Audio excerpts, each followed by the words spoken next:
तर आहे ना, कटोरी ब्लाऊज कसा शिवायचा, कट वगैरे करता येतो, पण कधी कधी शिवताना आपल्याला बऱ्याच अडचणी येतात. तर तो कसा शिवायचा, टक्स किती टाकायचे किंवा पुढचा गळा कसा वाढवायचा वगैरे, ह्या सगळ्या गोष्टी मी इथं ह्या व्हिडिओमध्ये सांगणार आहे. तर व्हिडिओ स्किप न करता पूर्ण पहा, म्हणजे तुमच्या लक्षात येईल.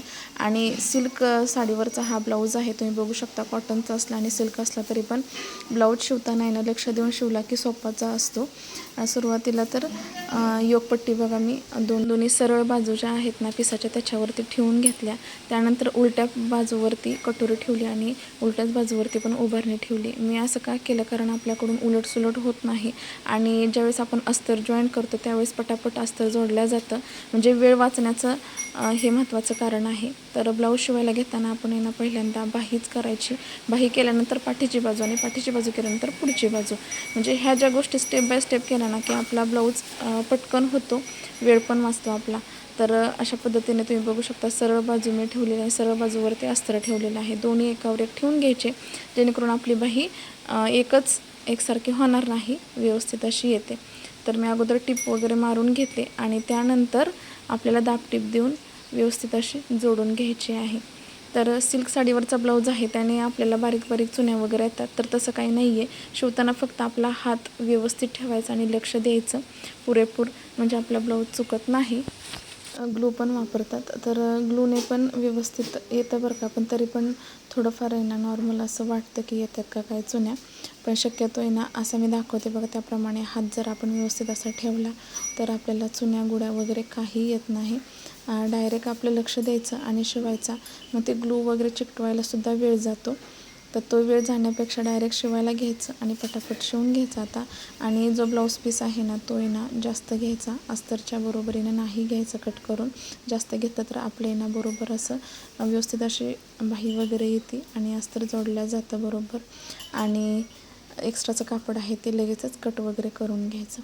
तर अशा प्रकारे आपण दाब टिप देऊन बाही तयार केलेली आहे. आणि बाही केल्यानंतर लगेच आपण पाठीची बाजू घेणार आहोत. तर पाठीच्या बाजूला आपण कमरेला आणि पाठीच्या गळ्यालासुद्धा आपण आहे ना पलटी मारणार आहोत आणि टिप मारणार आहोत दोन्ही बाजूला. तर अर्जंट असेल किंवा घाईमध्ये असेल तर शक्यतो असंच करायचं. आणि जर 9.5 छाती घराच्या पुढं ब्लाऊज असेल तर मग कंबरपट्टी कंपल्सरी जोडायची. मग काय होतं, जास्त मोठं माप असेल तर मग आपल्याला आहे ना पाठीमागे कमरेला फिटिंगच्या बाजूला आपल्याला उचलण्याचे चान्सेस जास्त असतात, त्यामुळं. तर बघू शकतो तुम्ही, गळ्याला मी टिप मारून घेतली, त्यानंतर छोटे छोटे डाच मारून घेतले आणि कमरेला पण आपण टिप मारून घेतलेली आहे. त्यानुसार आपण छोटे छोटे डाच द्यायचे, जेणेकरून पलटी करताना ज्यावेळेस आपण टिप मारतो त्यावेळेस अस्तर आणि वरचं जे ब्लाऊज पीस आहे ते बरोबरीनेच टिप मारल्या जाते आणि फिनिशिंगमध्ये दिसतं, वर खाली होत नाही. अशा पद्धतीने मी गळ्याला टिप मारली आणि त्यानंतर कमरेला पण टिप मारून घेते. आणि कमरेला टिप मारल्यानंतर लगेचच आपण जे अस्तर आहे बाजूला ते पण तिथं पण आपल्याला टिप मारून घ्यायची आहे. तर दोन्ही बाजूने आपण आहे ना असं प्लेन हाताने करायचं आणि त्यानुसार टिप मारायची, जेणेकरून मध्ये चून वगैरे येऊ नये. अशा पद्धतीने, म्हणजे त्याची जास्त काळजी घ्यायची स्टिच करतानाच. तर अशा प्रकारे आपली पाठीची बाजू पण बघा, तुम्ही बघू शकता रेडी झालेली आहे. आणि त्यानंतर आपल्याला लगेचच टक्स टाकून घ्यायचा आहे. तर टक्स टाकताना जेवढा आपला कमरघेर आहे, मेन कमरघेर, त्याचा मध्य करायचा आणि लगेच टक्स आखून घ्यायचा. आणि सिल्क साडी असल्यामुळे तुम्ही बघू शकता की मी वरच्या बाजूला 4 इंच आणि डायरेक्ट टिप मारली, आणि टिप मारल्यानंतर नॉर्मल टिप मारल्यानंतर आपण टक्स टाकतो आहे. डायरेक्ट टिप मारायला घेतली तर अस्तर आणि ब्लाऊज पीस वेगळा होतो, त्यामुळे ना आपलं व्यवस्थित असा टक्स बसत नाही. आणि ते झाल्यानंतर लगेच आपण फिटिंगचं पण मार्जिन आखून घेणार आहोत. त्यानंतर उंची अशा प्रकारे हे काम आवरलं की आपल्याला ना पटापट फिटिंग करताना पण 4 वेळा मोजायची गरज पडत नाही, फास्ट होऊन जातं. तर अशा प्रकारे मी पण आता उभारणी वगैरे जॉईन करून घेते, कटोरीला पण टिप वगैरे मारून घेते. आणि हात कायम आपला सरळ ठेवायचा. मेन हात जो आहे ना तोच खूप महत्त्वाचा आहे ब्लाऊज शिवताना. कोणताही ब्लाऊज शिवा तुम्ही, पण व्यवस्थित आपण हात ठेवला असा सरळ तर आपल्याला अजिबात चून येत नाही आणि घोळ पण अजिबात येत नाही. तर सगळं स्वतःवरती डिपेंड आहे की आपण कशा पद्धतीने ब्लाऊज शिवतो. आणि आपल्याला प्रॅक्टिसवर पण जास्त महत्त्व आहे, की जेवढं जास्त प्रॅक्टिस होईल तेवढा आपला ब्लाऊज खूप छान येतो. त्यामुळे जास्तीत जास्त ब्लाऊज शिवायचा प्रयत्न करायचा आणि जेवढं चुकल त्यातून आपण एक एक गोष्ट शिकत जातो. जे तुम्ही बघू शकता मी योगपट्टी तयार केली. त्यानंतर दाबटीप देऊन पलटी मारून लगेच चारी बाजूने टिप मारून घेतली. तर चारी बाजूने टिप का मारली मी, कारण ते सिल्क साडीवरचा ब्लाऊज असल्यामुळे, म्हणजे ब्लाऊज पिसाचं कापड मऊसूत असल्यामुळे मी चारी बाजूला योगपट्टीला टिप मारली. त्या जागी जर कॉटन असतं तर मी कॉटनला टिप वगैरे मारली नसती, कारण कॉटनचं आहे ना असं म्हणजे जास्त जुळ वगैरे येत नाही त्यामुळं. तर मी जे एक्स्ट्राचं जे कापड होतं ना ते सगळं कट वगैरे करून घेतलं.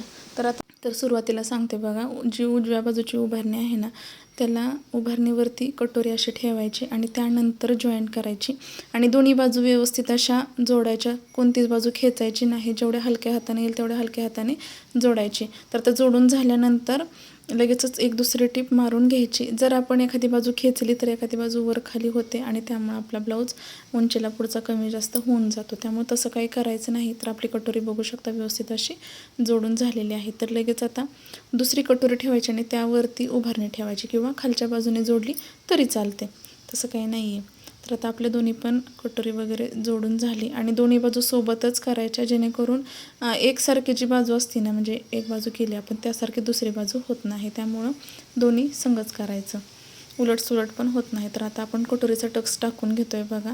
तर आडवी जी बाजू आहे ती 1.5 इंच आणि वरच्या साईडला पुरेपूर 2.5 इंच घ्यायचं आणि त्यानुसार टक्स टाकायचा. एकदम परफेक्ट असा ब्लाऊज बसतो. अजिबात जास्त कमी घ्यायचं नाही अशा पद्धतीने. तर आपला टक्स पण व्यवस्थित असा टाकून झालेला आहे. त्यानंतर दुसऱ्या ब्लाऊजचं पण तुम्ही बघू शकता कशी कटोरी आलेली आहे. त्यानंतर दुसऱ्या ब्लाऊजचं पण टक्स टाकून घ्यायचा. टक्स टाकताना एक काळजी घ्यायची की जे टोक आहेत ना आपण टक्स टाकणार आहे ना दोन्ही बाजूचे, एक हुक लोकाची आणि जे आपण जॉईंट केली ती व्यवस्थित अशी ठेवून घ्यायची, वर खाली करायची नाही. आणि त्यानंतर बघा टक्स आखून घेतला आणि टिप पण आपण मारलेली आहे आणि ते जे कापड आहे ना एकदम टोक आहे ते आपल्याला कट नाही करायचं, तिथंच लगेच पलटी मारून टिप मारून घ्यायची. आता त्यानंतर योगपट्टी बघा, योगपट्टी कशी जोडायची. तर योगपट्टी जोडताना व्यवस्थित अशी ठेवून घ्यायची.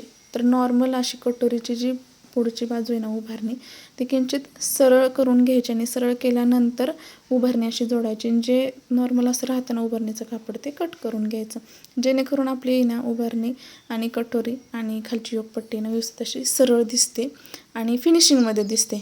महत्त्वाची गोष्ट म्हणजे. तर आता एका बाजूचं झालेलं आहे तर आपण दुसऱ्या बाजूचं पण लगेचच जॉईन करून घेणार आहोत आणि त्यानंतर लगेचच डबल टिप टाकून घ्यायची अशा प्रकारे.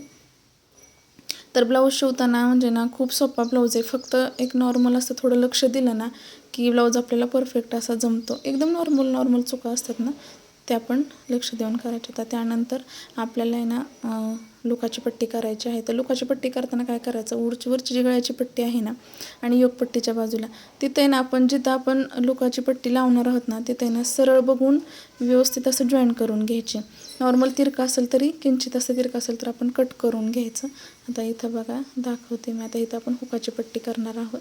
अस्तरचं कापड थोडं होतं त्यामुळे मी जॉईन करून घेतलं. तर तुम्ही बघू शकता अशा प्रकारे सरळ कट करायचं आणि जे उभारण्याच्या बाजूला थोडंसं कापड आहे ना ते तिरकं होतं ते कट करून घ्यायचं अशा पद्धतीने. तर आता आपण जे हुक लावतो ती पण पट्टी आपली रेडी झालेली आहे. एक बाहेर आणि एक आतमध्ये अशा प्रकारे दोन्ही पण पट्ट्या क्लिअर करून घ्यायच्या.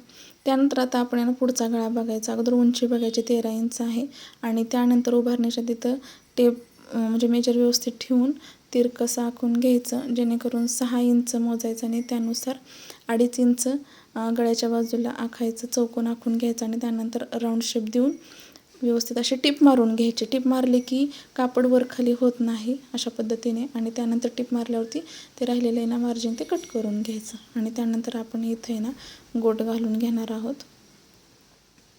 आता सरळ पट्टीचाच सरळ कापड शिल्लक होतं त्यामुळे मी सरळ कपड्याचाच गोट मारून घेते अशा पद्धतीने. तर व्हिडिओला नवीन असेल तर लाईक करा, शेअर करा आणि चॅनलला सबस्क्राईब करायला विसरू नका. असं छोट्या टिप्स असतात किंवा काही गोष्टी असतात ते शेअर करत असते. तर आपली ना गळपट्टी रेडी झालेली आहे. आपला गोट वगैरे तयार झालेला आहे. आता त्यानंतर आपल्याला आहे ना दुसऱ्या पण बाजूची गळपट्टी तयार करून घ्यायची आहे. तर काही नाही, सोपं आहे. नॉर्मल आपण स्वतः लक्ष देऊन शिवायचा, बाकी कोणत्याच गोष्टीची गरज पडत नाही. कारण शेवटी काही असेल ना तर जर आपण स्वतः की गोष्ट केली तर आपल्याला समजते, त्यातल्या चुका समजतात. त्यामुळे अनुभव खूप महत्त्वाचा आहे ह्या गोष्टीमध्ये. जेवढा जास्त अनुभव येईल तेवढा जास्त आपला ब्लाऊज फिनिशिंगमध्ये येतो आणि हळूहळू जे शिवण्याचं स्पीड आहे ना ते वाढत जातं. तर अशा प्रकारे लगेचच्या लगेच मी लुकाची पट्टी म्हणजे नाही का लुकं करून घेतलेले आहेत. तर दोन्ही पार्ट व्यवस्थित असे रेडी झाले. आता उंची बघून घेते. उंची आहे 13 इंच आणि हुकाच्या शेवटच्या हुकापासून तिरकसं मोजायचं. त्यानंतर खूण करून घ्यायची आणि आता पाठीची बाजू आहे त्याला मी पुढची बाजू जॉईन करून घेते शोल्डरला. दोन्ही बाजू जॉईन करून घ्यायच्या. आणि आता एक महत्त्वाची गोष्ट सांगायची मला की जे आपण पुढची आणि मागची बाजू जॉईन करतो शोल्डरला त्यावेळेस आहे ना शोल्डर आपलं दोन्ही बाजूचं कमी जास्त होतं. तर आता आपण आहे ना कमरेला फिटिंगची बाजूला तिथं आखून घेणार आहोत मार्जिन बरोबर आणि पुढची मागची बाजू ठेवून फिटिंगच्या बाजूला बघायचं कोणती कापड कमी जास्त झालेलं आहे, कारण आपल्याला बाहेर जॉईन करायची त्यामुळं. तर नॉर्मल असं झालं असेल तर लगेच कट वगैरे करून घ्यायचं. आणि आता महत्त्वाचा मुद्दा म्हणजे शोल्डरला तुम्ही बघू शकता पुढच्या बाजूचं जी उभारणी आहे ते थोडंसं कापड जास्त झालेलं आहे. काही नाही, जिथं आहे ना पाठीची बाजू तिथे आहे ना सरळ एक रेष ओढायची आणि त्यानंतर राऊंड असं राऊंड शेप देऊन घ्यायचा खडूने आणि टिप मारायची आणि लगेच एक्स्ट्राचं कापड कट करून घ्यायचं अशा पद्धतीने. तर आता खोलगट बाजू पुढे घ्यायची आणि म्हणजे मोठी बाजू आहे ती पाठीमागं ठेवायची. त्यानुसार बाही जॉईन करून घ्यायची. मधोमध जे आपला सेंटर आहे तो आहे ना शोल्डरच्या तिथेच ठेवायचा आणि त्यानुसारच बाही जॉईन करायची. आणि जर आपण डायरेक्ट एका साईडने जोडली तर कमी जास्त होऊ शकते, त्याच्यामुळं ही मात्र लक्ष द्यायचं. तर अशा प्रकारे 2 टिपा मारून घ्यायच्या. आपली बाही पण व्यवस्थित अशी जॉईन करून झालेली आहे. आणि त्यानंतर दंडघेर बघायचा आणि दंडघेरच्या तिथे आहे ना 1.5 इंच सोडून लगेच फिटिंगला कवर शिलाईला टिप मारून घ्यायची. आता दुसऱ्या बाजूचं पण मी बघा एक्स्ट्राचं कापड कट करून घेतलं. त्यानंतर तशाच पद्धतीने आपण स्लीव्ज जॉईन करून घेणार आहोत. तर ब्लाऊजमधलं काही नसेल समजलं तर नक्कीच मला कमेंटमध्ये सांगा आणि ब्लाऊज शिवायला कसा वाटला ते पण सांगा, कारण ब्लाऊज एकदम सोपा आहे प्रॉपर. आणि मी ज्या नॉर्मल आपल्या नेहमीच्या गोष्टी असतात किंवा नेहमीच्या ज्या टिप्स असतात त्याच सांगितलेल्या आहेत. वेगळं काही जास्त हे ते करायची गरज नाही आहे, कारण आपल्याला नॉर्मल नेहमी ह्या स्पीडने ब्लाऊज शिवायचा ह्या पद्धतीने.